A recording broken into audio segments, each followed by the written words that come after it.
8 అవుతుంది ఇప్పుడు ప్రజెంట్ అయితే. పొద్దున్నే ఇలా పార్క్ వచ్చి కాసేపు అలా తిరిగితే శ్వాస పీల్చుకోవచ్చు. మంచి శ్వాస ఉంటుంది ఈ చెట్ల దగ్గర. అందు గురించి ఆక్సిజన్ మంచిగా ప్యూరిటీ ఇక్కడే దొరికింది, బయట అంతా పొల్యూషనే కదా. సో ఈరోజు ఏం జరిగితే ఇంకా తెలియదు, స్టార్ట్ అయింది కాబట్టి ఏమైనా జరిగితే ఇప్పుడు వ్లాగ్ అయితే కంటిన్యూ చేస్తూ ఉంటాం. పార్క్ యాక్టివిటీస్: ఫస్ట్ ఇది వాలీబాల్, సెకండ్ ఇది షటిల్, 3 అలా వాకింగ్ అయ్యి. ఫస్ట్లో అయితే ఒక ఇన్సిడెంట్ జరిగింది. ఒక అమ్మాయి బ్యాచ్ అయితే వచ్చింది.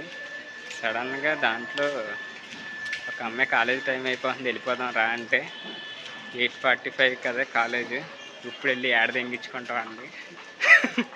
ఫీజులు ఎగిరిపోయింది ఆడ. మరీ ఇంత దారుణంగా ఉన్నారంటే షాక్ అయ్యా. కాలేజీకి వెళ్ళి అమ్మాయిల బ్యాచే చదువుకునే వాళ్ళు, అలాంటిది 8:45 అని డైలాగ్ అన్న తర్వాత ఇప్పుడు వెళ్ళి ఏం తెంగించుకుంటాం అండి. అలా తయారయ్యారు అమ్మాయిలు అయితే. సో ఫైనల్గా ఈ దోశల కోసం ఒక లైనే కట్టాం, యుద్ధం చేయాల్సి వచ్చింది. రుచికరమైన దోశలు హాస్టల్లో ఎంత టేస్ట్ ఉంటాయంటే మీరు 5 స్టార్ల హోటల్లో తిన్నంత టేస్ట్ ఇవి.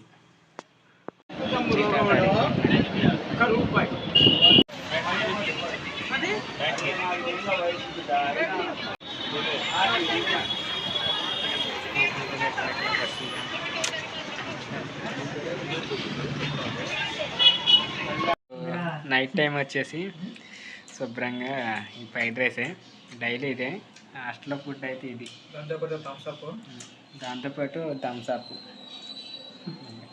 ఈ రోజుకి ఇదైతే మా హాస్టల్ కిందే అమ్ముతారు.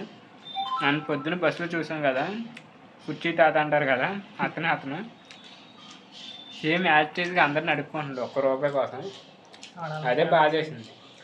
సడన్గా చూసి ప్రతి ఒక్కరిని ₹1 కోసమే అడుగుతున్నాడు బస్సు ఎక్కేసి. అది కూడా యూసఫ్ కూడా చెక్ పోస్ట్ దగ్గర అయితే ఎక్కడ. హైదరాబాద్ ఎలాగ ఉంటాయి బతుకులు. ఒకడు ఫేమస్ అయ్యాడంటే ఆ తర్వాత ఏమీ లైఫ్ ఉండదు. ఇంకా అడుక్కునే ఎలాగ అడుక్కునేవాడే కాబట్టి ఇంకా అడుక్కుంటూనే ఉండాలి, అదే జీవనం. అంత లగ్జరీ లైఫ్ ఏమి ఉండవు. బతుకున్నంతకాలం ఒకరిని ఆడుకొని బతుకుతారు అంతే.